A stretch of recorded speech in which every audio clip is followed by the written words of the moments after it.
नमस्कार, मैं हूं आपका दोस्त एस्ट्रोलॉजर विजयकांत मिश्रा। आप सभी का बहुत बहुत स्वागत है आपके अपने चैनल एस्ट्रोलॉजी प्रेडिक्शन कर्मा में। दोस्तों, आज का विषय है चंद्र रत्न मोती, जिसको अंग्रेजी में पर्ल भी कहते हैं। तो आज हम मोती के ऊपर विशेष करके चर्चा करेंगे और इसको किस प्रकार से धारण करना चाहिए, कहाँ का मोती धारण करना चाहिए, कौन सी उंगली में धारण करना चाहिए और इसके पहनने से हमें क्या क्या लाभ प्राप्त होता है, किसको पहनना चाहिए और किसको नहीं पहनना चाहिए, इन सब के बारे में खुल करके चर्चा करेंगे और मोती की पहचान की विधि के बारे में भी हम चर्चा करेंगे। तो आइए हम वीडियो को प्रारंभ करते हैं। चंद्र रत्न मोती, इसको संस्कृत में मौक्तिक अर्थात चंद्रमणि कहते हैं, हिंदी में इसे मोती कहते हैं और अंग्रेजी में इसको पर्ल नाम से जाना जाता है। और मोती के जो स्वामी हैं वो चंद्र देवता हैं और चंद्रमा का रिलेशन है भगवान शिव से, क्योंकि चंद्र देवता जो है भगवान के मस्तक पर विराजमान है। अब आइए इसके पहचान के बारे में आपको बता देते हैं कि शुद्ध और श्रेष्ठ जो मोती होता है गोल और सफेद होता है और देखने में चिकना और चंद्रमा के समान। आपने चंद्रमा देखा होगा, जिससे चंद्रमा जो है कांति युक्त निर्मल होता है, ऐसे ही जो है मोती भी देखने में बहुत ही आकर्षित और सुंदर और सफेद होता है और बहुत ही जो है मन को एक तरह से लुभाने वाला। जैसे चंद्रमा को हम देखते हैं तो आकर्षित होता है मन, ऐसे ही मोती को जो हम देखते हैं तो हमारा मन उसकी तरफ खिंच जाता है। ऐसा जो है मोती सुंदर और बहुत ही अच्छा होता है धारण करने के लिए। आइए अब इसकी परीक्षा के बारे में बताते हैं कि असली मोती है कि नहीं है। आजकल बाजार में बहुत सारी चीज़ असली मिलने के बजाय नकली चीज़ मिल जाती हैं और यहाँ तक कि जो है हम लेने तो जाते हैं असली चीज़, लेकिन हम जो है खरीद के ले आते हैं नकली। तो मान लीजिए हम मोती खरीदने जा रहे हैं तो मतलब उसकी पहचान कैसे हो कि असली है नकली, उसके बारे में मैं आपको बताता हूँ कि आपको मोती की जब परीक्षा करनी है तो गोमूत्र में किसी मिट्टी के बर्तन में मोती रात भर डाल करके रख दें। यदि वो मोती चटकता नहीं है, टूटता नहीं है, अर्थात अखंडित रहता है, तो वो मोती बहुत ही शुद्ध मोती होता है और उस मोती को सुच्चा मोती समझना चाहिए, अर्थात उसमें कोई मिलावट नहीं है। दूसरी पहचान की विधि क्या है? दूसरी पहचान की ये विधि है कि पानी से भरे शीशे के गिलास में मोती को डाल दें उसमें, और डालने के बाद देखें कि यदि पानी से जो किरणें निकलती हुई दिखाई दे रही हों, मोती डालें पानी के भरे गिलास में और जो उसके आसपास नज़र डालकर देखें कि उसमें से किरणें निकल रही हैं, तो समझें कि असली और सुच्चा मोती है। अगर असली और सुच्चा मोती नहीं मिलता है, उसके अभाव में आप चंद्रकांत मणि भी धारण कर सकते हैं।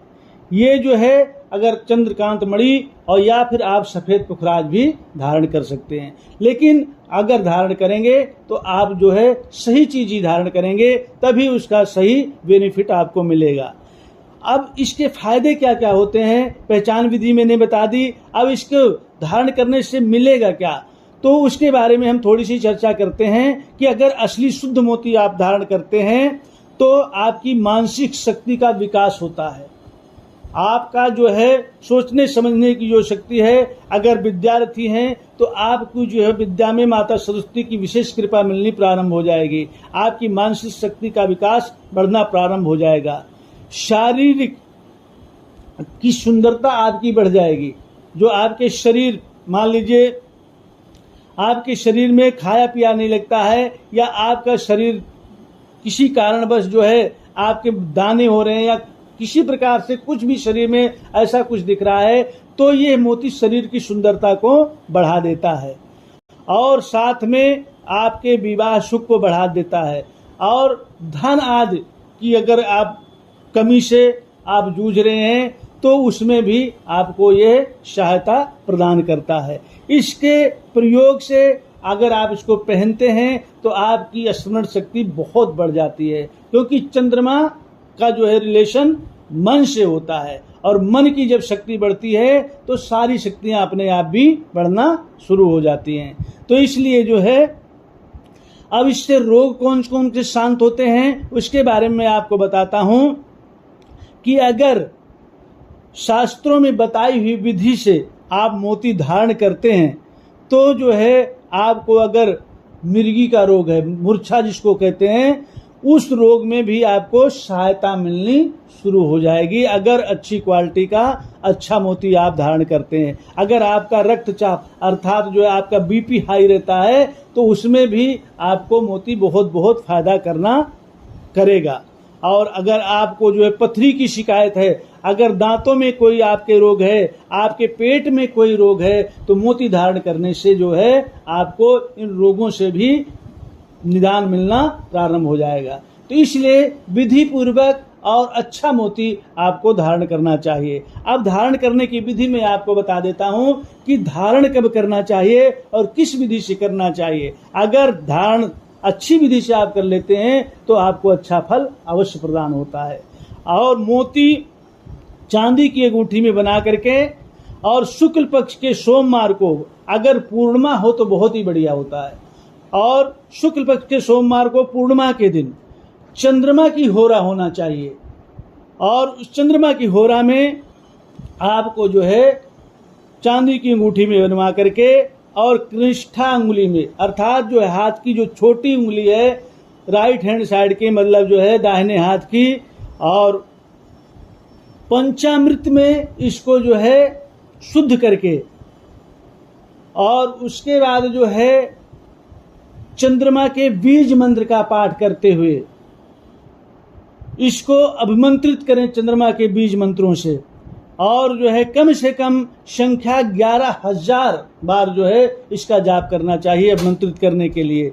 और उसके पश्चात जो है आप उसको धारण करें, और धारण करने के बाद तदुपरांत आप चावल, चीनी और सफ़ेद दूध दही इत्यादि का जो है और सफ़ेद कपड़े का दान करना चाहिए। अगर आप ऐसा करते हैं तो आपको यह मोती अत्यंत जो है लाभ प्रदान करेगा। अब मैं आपको मोती कितने रत्ती का धारण करना है उसके बारे में आपको बता देता हूं। मोती धारण करने की विधि आपको मैंने बताई, कितने रत्ती का धारण करना चाहिए, किसको धारण करना चाहिए, उसके बारे में चर्चा करते हैं कि कम से कम 2.25 रत्ती, 4.25 रत्ती, 6.25 रत्ती अथवा 11.25 रत्ती का आपको धारण करना चाहिए। और उंगली कौन सी होगी, वो कनिष्ठा उंगली, राइट हैंड की कनिष्ठा उंगली में धारण करना चाहिए। नक्षत्र कौन कौन से होते हैं उसके बारे में आपको बताता हूं कि हस्ता नक्षत्र, रोहिणी नक्षत्र अथवा श्रवणा नक्षत्र में जो है आपको यह अंगूठी मोती की धारण करना चाहिए। अगर मेरी बताई हुई विधि से आप शुभ मुहूर्त में आप जो है धारण करते हैं तो आपको लाभ अवश्य मिलेगा। किन राशि वालों को धारण करना चाहिए, ध्यान पूर्वक सुने। मेष, वृषभ, मिथुन, कर्क, कन्या और तुला, वृश्चिक, मीन राशि अथवा लग्न वालों को मोती धारण करना बहुत लाभकारी होता है। अगर आप जो है मेरी बताई विधि आप मोती धारण करते हैं और आपके सभी कार्य बन जाते हैं तो आप मेरे इस चैनल को सब्सक्राइब अवश्य करेंगे, वीडियो को लाइक और शेयर करेंगे, कमेंट में हर हर महादेव अवश्य लिखेंगे। और इसी के साथ मैं आपको एक छोटा सा और बता देता हूं कि मोती का, चंद्रमा का उपरत्न जो है चंद्रकांत मणि, अगर मोती नहीं धारण करते, नहीं अच्छा मिल पाता तो आप चंद्रकांत मणि भी धारण कर सकते हैं। यह चंद्रमा का उपरत्न है और यह चांदनी के जैसे चमक लिए हुए चंद्रमा का उपरत्न माना जाता है। इसको चंद्रमा का पूरक रत्न कहते हैं, इसलिए आप चंद्रकांत मणि भी धारण कर सकते हैं। इसके धारण करने से भी आपको जो है वही फल मिलेगा जो सफेद सुच्चा मोती धारण करने से मिलता है। तो इस प्रकार से आपको मोती के बारे में मैंने सारी जानकारी दी। और अब आप सब प्रकार से जो है इस बात को और इस जानकारी को, मोती के बारे में सब कुछ समझ गए होंगे। इसी के साथ हर हर महादेव।